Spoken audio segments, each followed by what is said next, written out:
रेत की मछली। उपन्यास।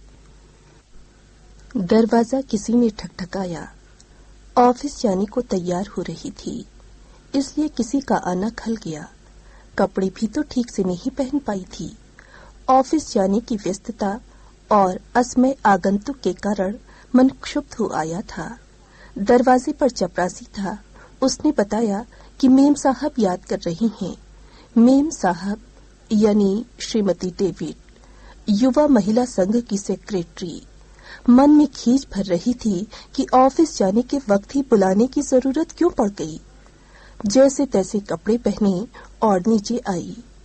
मेज के पीछे से चश्मे में छिपी हुई आंखें उठाए बिना उन्होंने कहा, बैठिए। देखिए मैडम, मुझे ऑफिस जाना है, आप शाम को बात नहीं कर सकती। मैंने धीरज संभालते हुए कहा, बात ये है कि मुझे ज्यादा कुछ तो कहना नहीं है और शाम तक हो जाएगी देर। अपनी आवाज को और मीठा बनाते हुए उन्होंने कहा, माय डियर चाइल्ड, बुरा मत मानना, इस संघ के भवन में तो केवल कुंवारी या विधवा लड़कियां ही रह सकती हैं। इसके सिवा दूसरे के लिए हमारे यहाँ रहने की कोई व्यवस्था नहीं है। वैसे तुम चिंता मत करो, महीने 2 महीने जब तक कोई अन्य व्यवस्था नहीं हो जाती तुम यहीं रहो।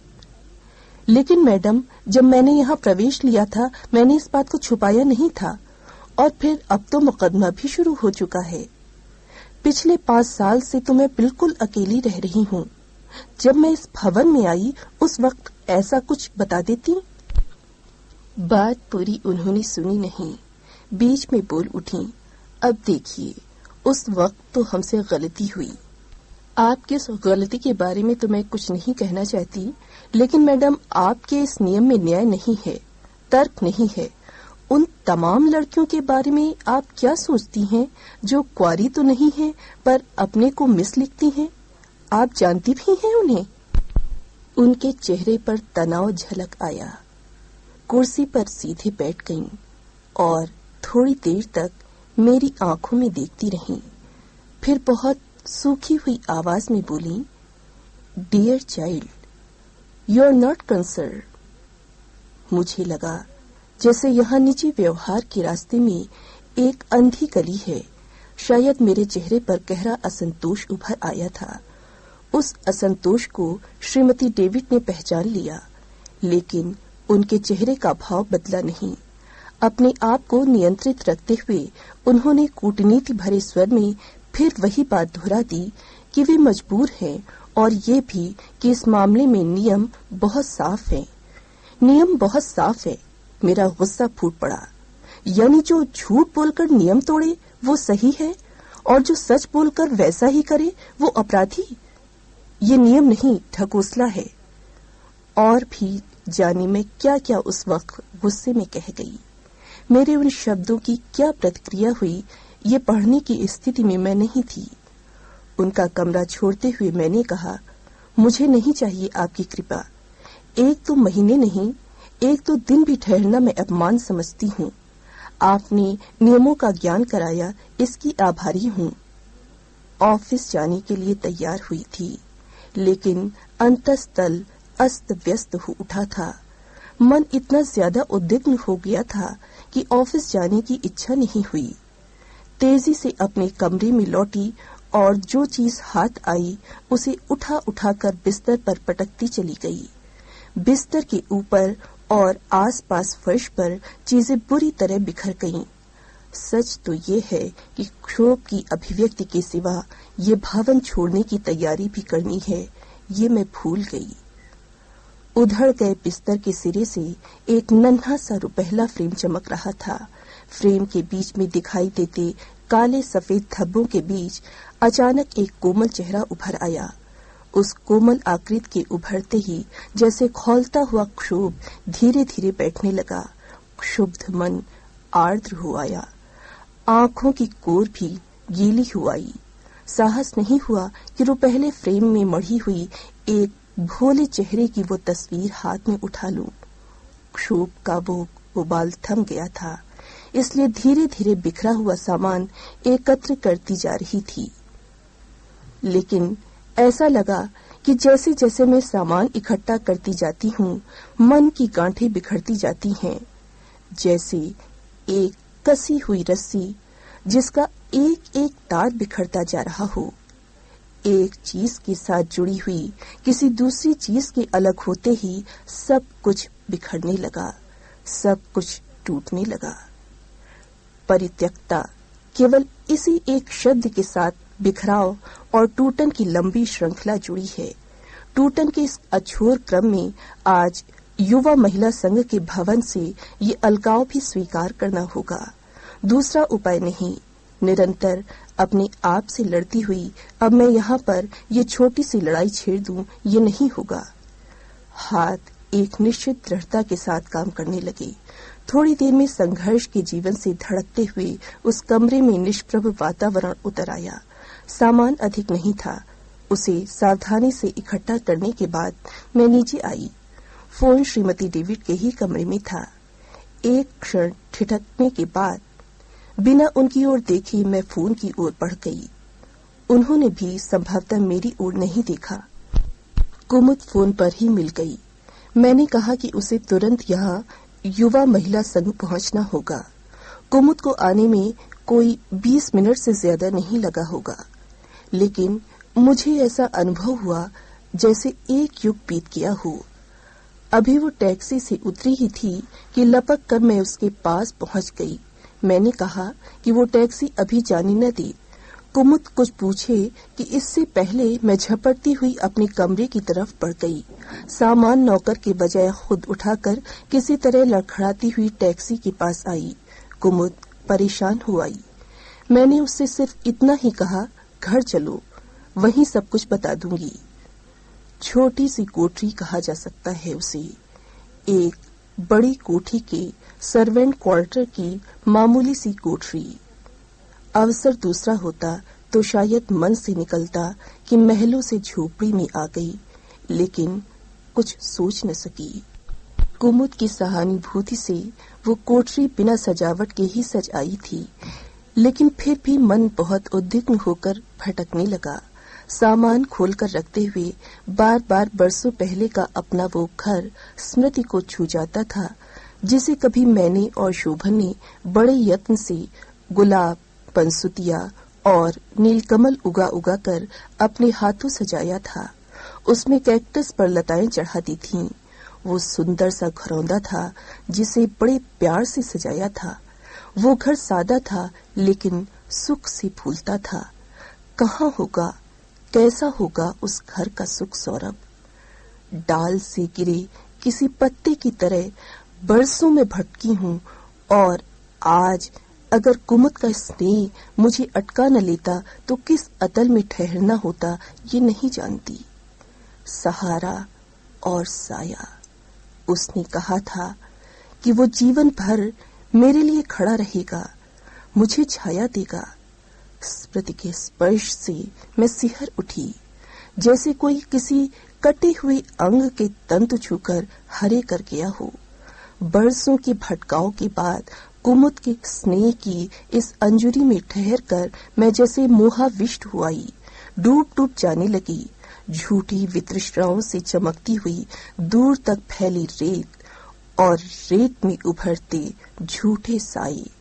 शायद अनहोनी घट जाए, शायद आज शाम मुझे कोई लिवाने आ जाए, शायद ये विवश चरण उसके दरवाजे तक जाकर ठहर जाएं। शायद इलाहाबाद में अतरसुइया की बड़ी सड़क के किनारे का एक नीला मकान। बालकनी में जूही से लतर को गालों से छूती हुई खड़ी होती हूँ तो धूप आंख से टकराने लगती है। लतर की शीतल गंध हमारे नीले कमरे में धीरे धीरे नाचती है। उस नीले कमरे में जहाँ रूठी हुई यक्षप्रिया को उसका प्रियतम मनाता है। यक्षप्रिया घंटों उस बालकनी में खड़ी होकर उन जाने आने वालों को देखती, जिनमें से एक उसका अपना प्यार भी होगा। बालकनी से मकान के ठीक सामने दिखता है बड़े आंगन वाला लिपा पुता लेकिन सूना और उदास घर। खपरेल वाले उस उदास घर की दीवारों के बीच एक उदास औरत रहती है, विधवा औरत, रमण की विधवा भाभी।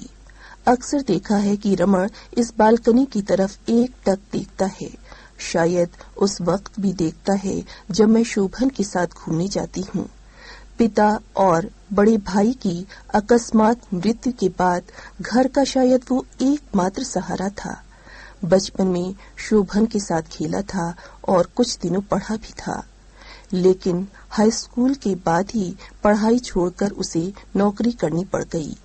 आकांक्षाओं की राख की ढेरी सी विधवा युवती भाभी और परिस्थितियों से विपन्न रमण का वो उदास घर पास पड़ोस की जिज्ञासा का केंद्र रहा है।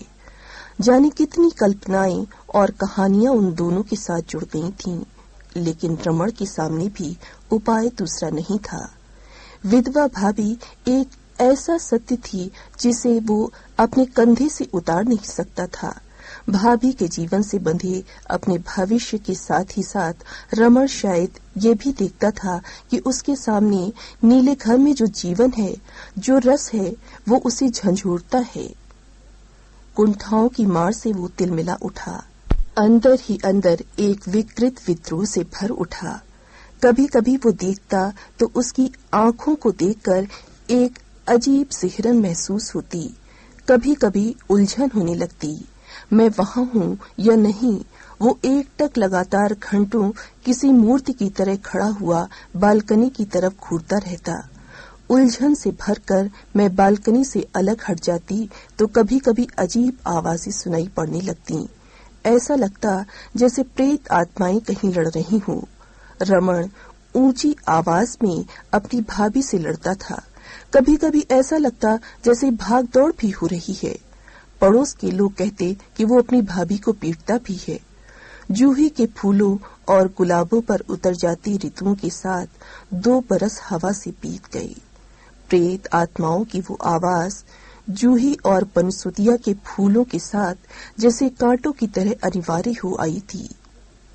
उस अस्वाभाविक और किसी हद तक मनहूस के प्रति मन सहज आया था। शायद एक जगह अंतस्तल में करुणा भी उभर आई थी। उसकी नियति के प्रति दयार्द्र न होना शायद अमानवीय होता। कैसा संयोग था, और वो शायद संयोग ही उसकी इस नियति का कारण भी था कि आज वो युवक एक प्रेतात्मा की तरह बेचैन हो उठा था। शोभन का बचपन का दोस्त था रमण। साथ साथ खेला था और साथ साथ पढ़ा था। पिता और बड़े भाई की मृत्यु के बाद उसकी कच्ची उम्र में ही परिवार का बोझ उस पर आ गया था।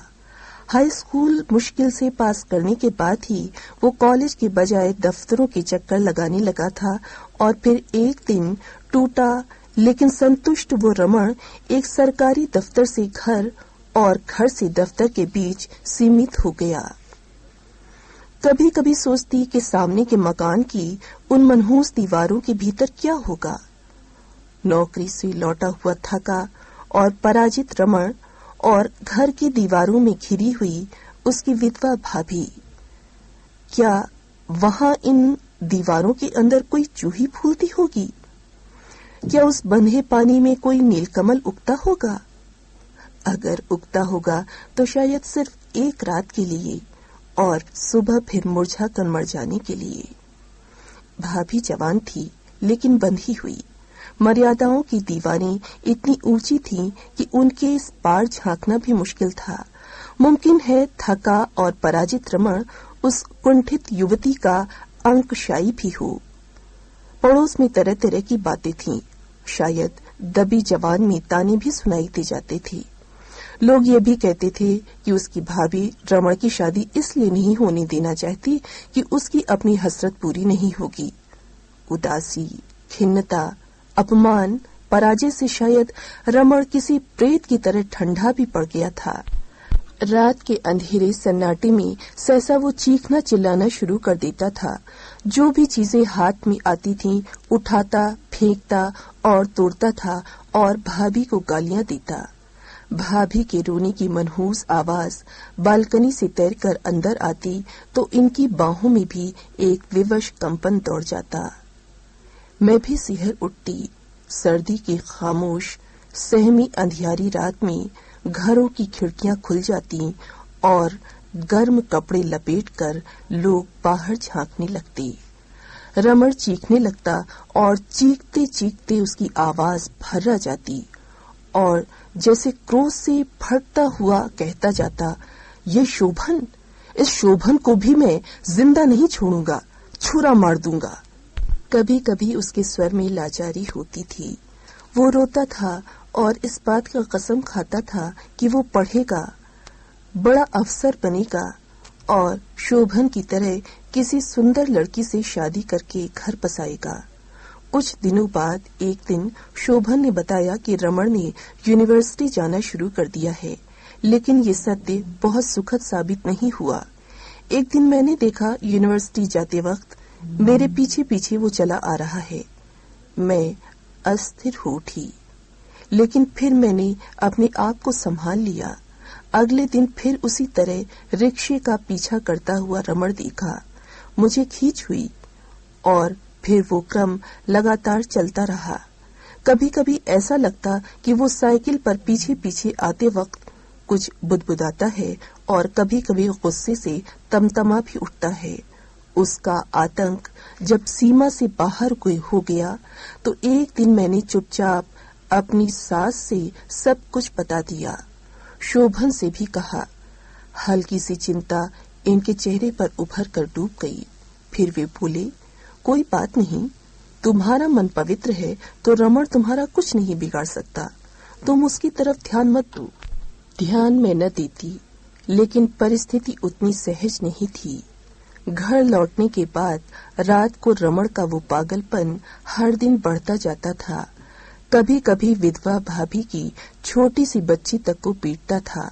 उस मासूम बच्ची के चीत्कार से और भाभी के रुदन से वातावरण कांप जाता और हम दोनों की नींद गायब हो जाती। अगले रोज यूनिवर्सिटी जाते वक्त मेरे मन का आतंक अनचाही ही और अधिक गहरा हो जाता। कभी कभी लगता कि यूनिवर्सिटी न जाऊं तो अच्छा है, कोई नौकरी तो करनी नहीं। मन को समझाने की कोशिश करती। रमण का साहस या तो बढ़ता जाता था या फिर उस पर पागलपन हावी होता जा रहा था। उसकी आंखों से भयानकता झलकती थी। क्लास खत्म होने के बाद अंदर घूरता रहता और मेरे बाहर निकलने का इंतजार करता रहता। मेरे बाहर आते ही वो पीछा करना शुरू कर देता। फिर एक दिन मैंने देखा उसने अपनी साइकिल के कैरियर पर एक बड़ा सा पत्थर रख छोड़ा था। वो पत्थर बराबर वहां दिखाई देता और लगता कि वो किसी अज्ञात से बदला लेना चाहता है। उस दिन यूनिवर्सिटी पहुंचने के थोड़ा पहले ही अचानक रिक्शे की चेन उतर गई। रिक्शा वाला उतरकर चेन चढ़ाने लगा। तभी मेरी नजर पड़ी रमण पर। मैं सन्नाटे में आ गई। साइकिल छोड़कर उसने कैरियर पर रखा पत्थर उठा लिया था।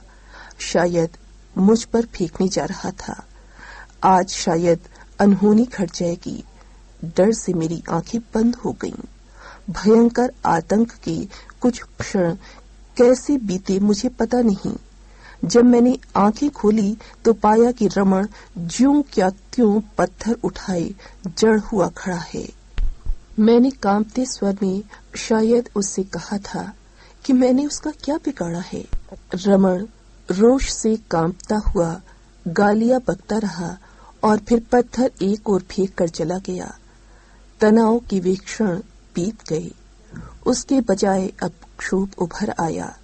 यूनिवर्सिटी पहुंचते ही रिक्शे से उतरकर मैं सीधे प्रॉक्टर के कमरे में गई।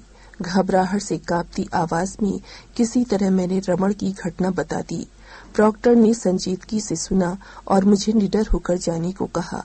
मन फिर भी भय से कांप जाता। समझ में नहीं आ रहा था कि रमण की इस दुश्मनी की वजह क्या है। क्लास में मैं कैसे बैठी मुझे पता नहीं। शायद शरीर ही क्लास में था, मन नहीं। क्लास खत्म हो जाने के बाद भी आतंकित मन में के लिए मैं स्टाफ रूम के सामने जाकर खड़ी हो गई। बहुत साहस करके किसी तरह मैंने चिक उठाकर अंदर देखा। शोभन शर्मा जी के साथ किसी बहस में व्यस्त थी। शर्मा जी ने ही पहले मुझे देखा आग्रह से अंदर बुलाया। बहुत चाहकर भी मैं अपनी घबराहट छिपा नहीं पा रही थी। शर्मा जी भी इस बात को समझ गए। पूछा भी, लेकिन मैं बात टाल गई। शोभन मुझे देखकर शायद अचकचा गए, फिर संकोच छोड़कर पूछा, क्यों कुंतल, बात क्या है? चाहा कि बात कह दूं, लेकिन रुक गई। सिर्फ इतना कहा कि कुछ जरूरी काम था, इसलिए सोचा कि आपके साथ ही घर चलूं। परिस्थिति के बारे में उन्हें कुछ भी पता नहीं था। बोले, अभी तुरंत जाना तो मुश्किल होगा, मुझे अभी क्लास लेनी है। मन में फिर उभरा कि जो कुछ घटा है वो कह दूं, क्योंकि उसके बिना ये परिस्थिति की गंभीरता समझेंगे नहीं। लेकिन संकोच ने फिर मुझे बांध लिया। लेकिन फिर उपाय क्या है? अकेले वापस जाना होगा। मन भय से कांप कांप उठता। शोभन के पास आकर भी समाधान मिला नहीं। इनका सहज भाव से ये कहना कि तुम घर जाओ, मैं क्लास लेने के बाद आऊंगा, मुझे कचोट गया। लगा मुझे तूफान में अकेले छोड़ दिया। पैर के अंगूठे की ओर दृष्टि गड़ाई मैंने लंबी सांस ली और बहुत बेसहारा महसूस करते हुए बाहर आ गई। मन खीस से भर उठा। शोभन समझती क्यों नहीं? अगर कुछ विशेष कहना न होता तो मैं आती क्यों और वहां उन सबके सामने कहती भी क्या? रिक्शे पर बैठकर घर लौटी तो रास्ते भर भय से चौकन्नी होकर आगे पीछे देखती रही, दूर दूर तक कि कहीं वो पागल प्रेत दिखाई न दे जाए। मन ही मन बार बार अपने इष्ट का ध्यान भी करती रही थी। घर पहुंची तो जैसे सांस लौटी। सबसे पहले जैसे तैसे सारा कांड माँ को सुना गई। उन्होंने प्यार किया और फिर सहलाती हुई बोली, ईश्वर रक्षा करेगा, सब ठीक हो जाएगा। शुक्र है उसने तुम पर पत्थर फेंक नहीं दिया, नहीं तो मैं अपनी बहू कहाँ से लाती। थोड़ा खाकर स्वस्थ हो ले, शोभन आएगा तो सब ठीक हो जाएगा।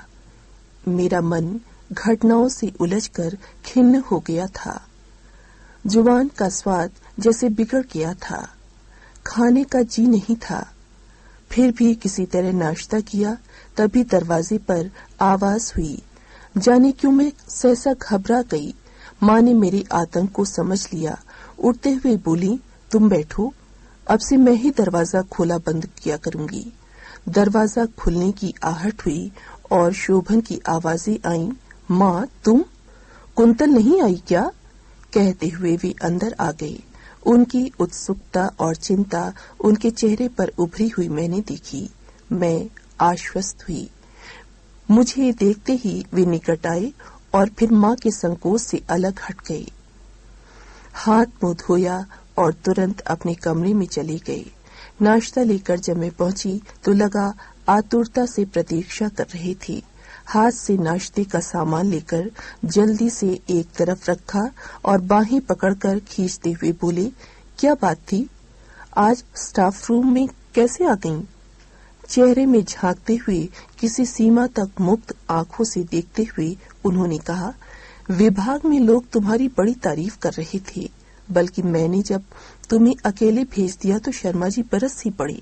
उन्होंने कहा कि वो तो संकोच कर रही होगी, पता नहीं कौन सा काम था, तुम्हें सुनना तो चाहिए था।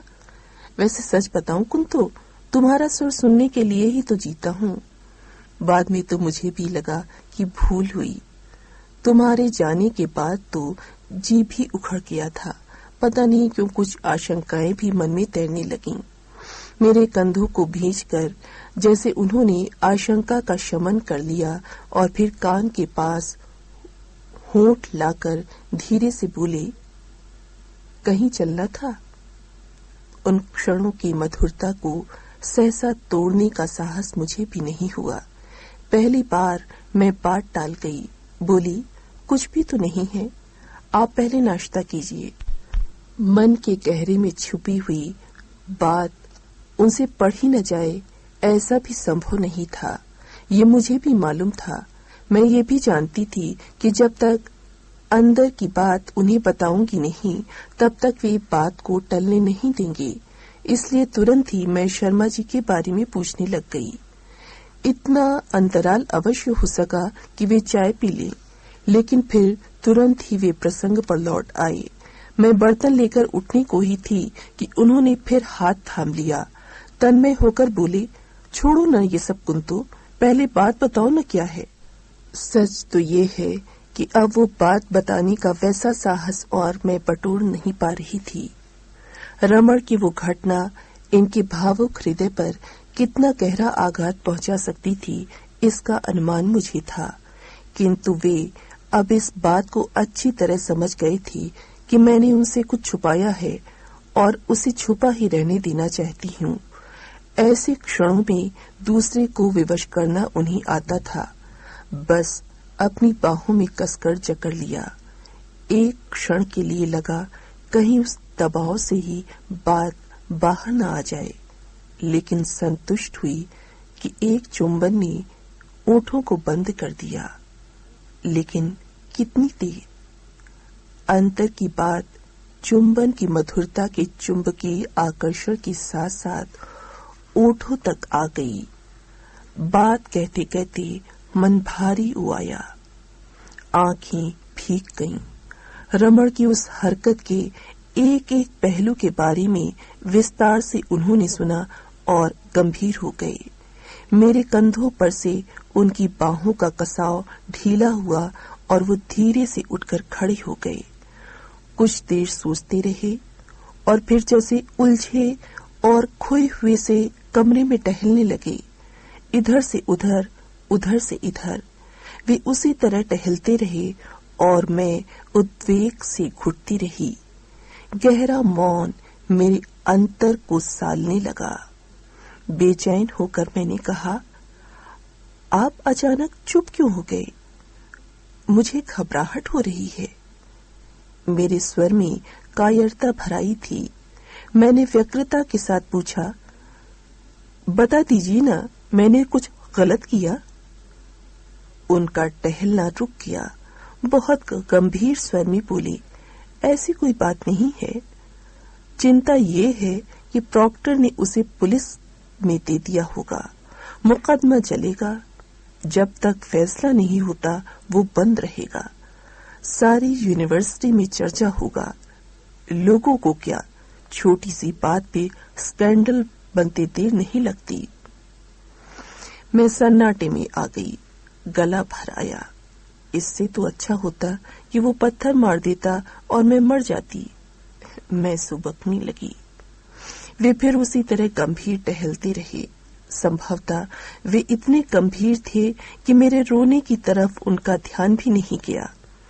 तभी जैसे एक विस्फोट हुआ। बाहर वही मनहूस शोर उभरा।